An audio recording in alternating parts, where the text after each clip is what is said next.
कथा। महर्षि विश्वामित्र ने राजा त्रिशंकु को यज्ञ करके स्वर्ग जाने का मार्ग बताया। जय श्री राम मित्रों, मैं नीतू पांडे चुपचाप सबका स्वागत करती हूँ। इस कथा का वर्णन स्कंद पुराण में मिलता है। कहते हैं भगवान विष्णु के बिना किसी भी मनुष्य की यति और गति नहीं हो सकती है, यानी इस माया लोक से पार नहीं पा सकता है। जो भी मनुष्य इस पृथ्वी पर जन्म लेता है उसे भगवान विष्णु की शरण लेनी ही पड़ती है, चाहे वो किसी भी देवी देवता की पूजा क्यों ना ही करें। वो देवी देवता मिलकर भी इन्हें भगवान विष्णु की शरण में सभी को भेज देते हैं, ताकि मुक्ति और मोक्ष का मार्ग भगवान विष्णु उनके लिए प्रशस्त कर सके और वह आत्मा सद्गति को प्राप्त कर सके। यानी भगवान विष्णु की ऊर्जा शक्ति जो है वो हम सब हैं, हमारी आत्मा है भगवान विष्णु की ही ऊर्जा शक्ति है। और ये ऊर्जा शक्ति जब शुद्ध हो जाती है, पवित्र हो जाती है, तो भगवान इसे पुनः वापस ले लेते हैं, जिससे उनकी ऊर्जा बढ़ती है और इस तरह से संसार का नियम और जीवन चलता है।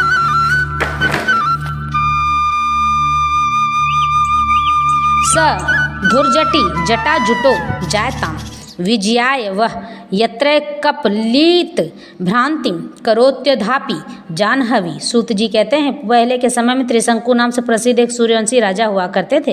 वे महर्षि वशिष्ठ के शिष्य थे और सदा यज्ञ याग आदि किया करते थे। उन्होंने प्रजा का पुत्र की भांति लालन पालन किया था। एक दिन राजसभा में बैठे हुए मुनिवर वशिष्ठ जी से राजा ने विनयपूर्वक पूछा, भगवान आप मैं ऐसे यज्ञ के द्वारा भगवान की आराधना करना चाहता हूँ जिससे इस शरीर के साथ ही स्वर्गलोक में मैं शीघ्र जाना संभव हो सके। तो वशिष्ठ जी ने कहा, राजन ऐसा कोई यज्ञ नहीं है जिसके द्वारा इसी शरीर से मनुष्य स्वर्ग में जा सके। स्वयंभू ब्रह्मा जी ने जिन अग्निष्टोम आदि यज्ञों का प्रतिपादन किया है उनके करने पर भी दूसरे ही शरीर से स्वर्ग की प्राप्ति होती है। त्रिशंकु राजा कहते हैं, हे प्रभु, यदि इसी शरीर से स्वर्ग की प्राप्ति करने वाला यज्ञ आप मुझसे नहीं करा सकते तो मैं किसी दूसरे ब्राह्मण को आचार्य बनाकर उस यज्ञ का अनुष्ठान कराऊंगा। सूत जी कहते हैं त्रिशंकु का यह वचन सुनकर महर्षि वशिष्ठ ने हंसते हुए कहा, पृथ्वीनाथ आज ही वैसा यज्ञ कीजिए, मुझे कोई आपत्ति नहीं है। तब राजा वशिष्ठ मुनि को प्रणाम करके उस स्थान पर गए जहाँ उनके 100 पुत्र रहते थे। उनके सामने भी राजा ने अपना वही प्रयोजन रखा। तब उन्होंने भी वही उत्तर दिया कि जो वशिष्ठ जी ने कहा था। यह सुनकर राजा ने पुनः उनसे कहा, गुरु पुत्रों, आपके पिताजी इस समय मुझे सशरीर स्वर्ग भेजने में असमर्थ हो गए हैं, अतः मैंने उनको छोड़ दिया है। अब मेरे पुरोहित वे नहीं रहे। यदि आप लोग भी मुझसे वैसा यज्ञ नहीं करवाएंगे तो आपको भी छोड़कर मैं शीघ्र दूसरे पुरोहित का वरण कर लूँगा।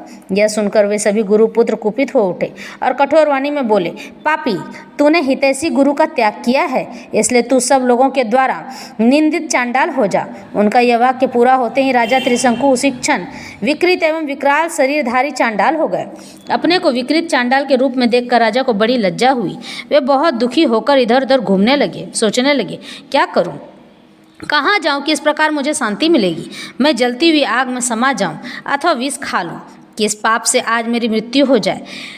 जैसे घृणित शरीर के द्वारा उन शक्ति स्त्रियों को मैं कैसे देखूंगा जिनके साथ वैसे दिव्य शरीर से क्रीड़ा की है, यानी खेला है। इस प्रकार शोक करते हुए राजा ने रात्रि के समय अपने नगर में प्रवेश किया तथा राज द्वारा ठहरकर मंत्रियों सहित पुत्र को बुलाकर साप संबंधी सब बातें बताई। दूर खड़े हुए राजा का यह वचन सुनकर वे मंत्री और पुत्र भी शोक मग्न हो गए, रोने लगे।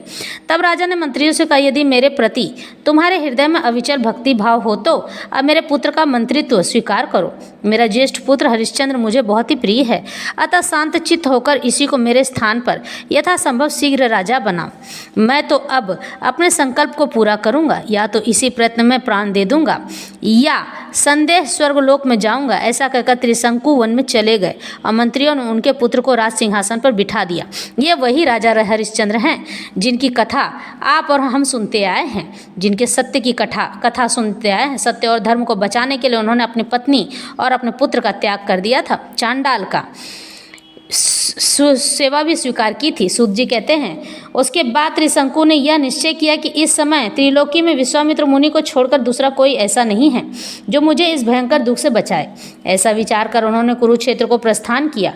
वहाँ पहुंचकर वे विश्वामित्र का आश्रय आश्रम ढूंढने लगे। इतने में ही दूर से उन्हें काले धुएं का पुंज दिखाई दिया और जल का स्पर्श करके आती हुई शीतल वायु ने उनकी सारी थकावट दूर कर दी, जिससे जलाशय यानी कि जल कुंभ और आश्रम अनुमान करके वे जल्दी जल्दी चलने लगे। थोड़ी ही देर में नदी के स्थान पर मनोहर आश्रम दृष्टि गोचर हुआ, यानी कि बड़ा ही सुंदर मनोहर दृश्य था जो मन को अच्छा लग रहा था, जो सब ओर से फूले फले वृक्षों द्वारा घिरा हुआ था। वहाँ नेवले, सर्पों, उल्लू, कौवों के बिलाव, चूहों के और बाघ नाना प्रकार के मृगों के साथ खेल रहे थे। उस आश्रम पर पहुंचकर त्रिशंकु ने तपस्या के निधान विश्वामित्र मुनि को देखा।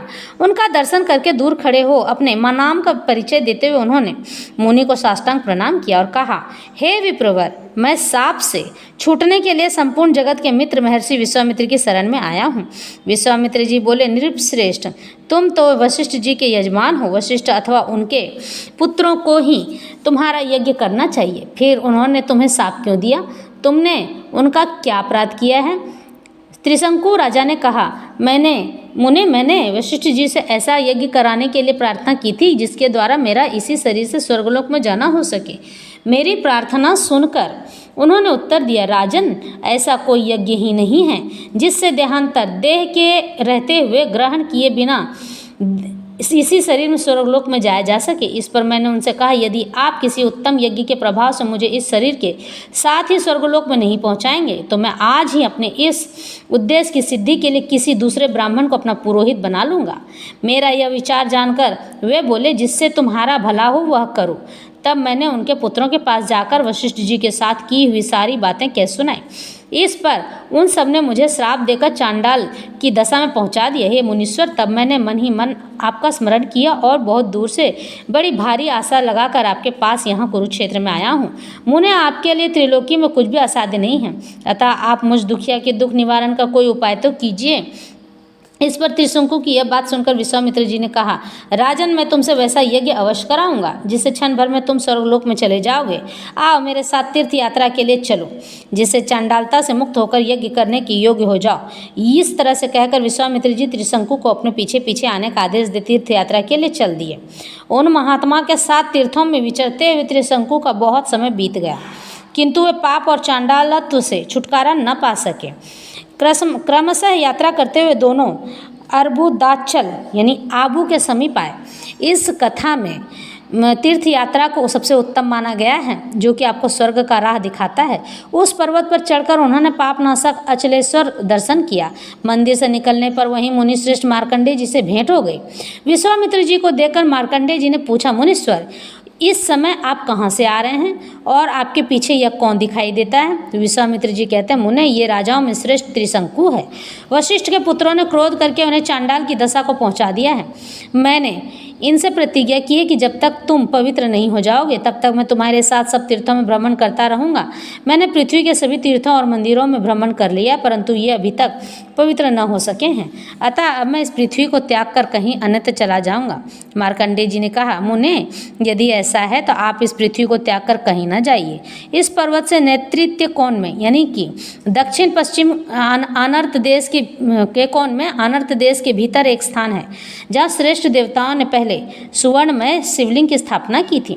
पाताल में जो हाटकेश्वर लिंग प्रसिद्ध है, उसी के नाम पर इस शिवलिंग को भी लोक में हाटकेश्वर कहते हैं। द्विजश्रेष्ठ, वहीं पाताल गंगा का जल है जो रसातल से प्रकट हुआ है। उसी के द्वारा यत्नपूर्वक पाताल में प्रवेश करके श्रद्धापूर्वक आप लोग पाताल गंगा के जल में स्नान करें।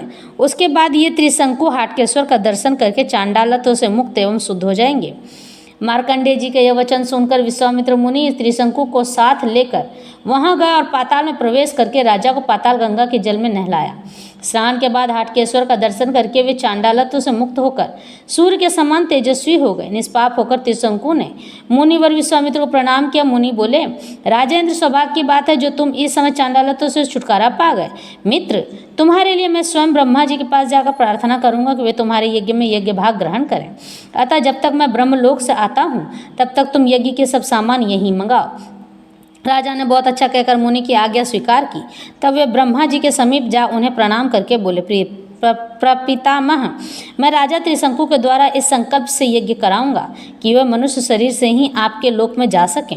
अतः आप श्री विष्णु आदि सब देवताओं के साथ यज्ञ मंडप में पधारें। ब्रह्मा जी ने कहा, हे ब्राह्मण, देहांतर ग्रहण किए बिना केवल यज्ञ कर्म से स्वर्ग की प्राप्ति नहीं हो सकती है। हम सब देवताओं के मुख अग्नि हैं। वेदोक्त विधि से, वेदों की विधि से भली भांति आहुति देने पर हम सब लोग यज्ञ में अपना भाग ग्रहण करेंगे। अतः राजा अग्निमुख में ही आहुति दें, फिर उस यज्ञ के प्रसाद से देह त्याग के पश्चात वे अवश्य स्वर्ग प्राप्त करेंगे। इस तरह से यह कथा यहीं संपन्न होती है और इसका अगला भाग आपको अगले वीडियो में मिलेगा।